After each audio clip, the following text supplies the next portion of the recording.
Ito ang GMA Regional TV News. Mainit na balita mula sa Visayas at Mindanao, hatid ng GMA Regional TV. Binaha ang maraming lugar sa Visayas dahil sa bagyong Ramil. Cecil, saan yan?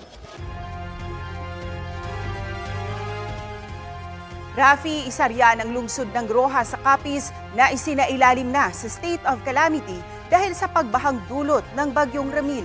Dalawa ang naiulat na nasawi dahil sa pagkalunod. Balitang hatid ni Kim Salinas ng GMA Regional TV. Marami ang stranded ng bulagain ng baha ang mga motorista sa Rojas City, Capiz sa gitna ng matinding ulan. Ang kotseng ito sa Barangay Bolo nahulog sa gilid ng kalsada. Ayon sa mga saksi, nasa gilid lang ng palayan at sapa ang kalsada kaya madaling natangay ang mga sasakyan. Abot dibdib ang baha sa ilang barangay. Dahil sa lalim at mabilis na ragasan ng tubig, naglubid at hagdan ang mga rescuer. Isang senior citizen ang isinakay sa batya para maitawid sa baha. Ang mga kalsada, nagmistulang ilog. Hindi lang masamang panahon ng hamon sa pag-evacuate at pag-rescue ng mga otoridad. Naging problema rin ang blackout sa ilang barangay. 31 barangay sa Rojas City ang binaha. Sa tala ng Rojas City DRRMO, umabot sa 830 na pamilya o mahigit 2,700 na individual ang inilikas.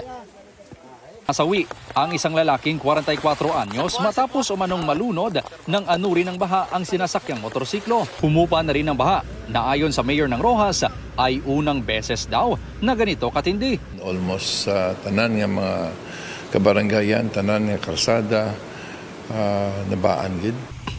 Sa bayan ng Ivisan, nasawi ang isang babae matapos madulas at malunod sa sapa. May mga kalsadang di madaanan dahil sa taas ng tubig. Sa bayan ng Sigma, may bahagi ng kalsada na gumuho, kaya't mga motorsiklo at tricycle lang ang pwedeng dumaan. Kita rin sa aerial video ng isang netizen ang kulay putik na tubig galing sa umapaw na ilog sa bayan ng Panitan. Tiis-tiis sa mataas na baha ang ilang residente. At may mga motoristang stranded.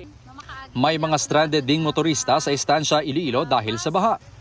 Pinasok din ng tubig ang ilang bahay. Isang lalaki ang natrap nang mabagsakan ng gumuhong pader ng isang paaralan ang kanyang bahay. Dinala sa ospital ang lalaki at nasa maayos ng kalagayan. Ayon sa Estancia LGU, 13 barangay ang binaha. Umabot sa 389 na pamilya o mahigit 1,300 na mga individual ang sinagip at inilikas. Sa Balasan, Iloilo, nagsagawa ng preemptive evacuation nang tumaas ang tubig sa kalsada. Hindi naman naging hadlang ang baha sa isang kasalan sa Barotac Viejo.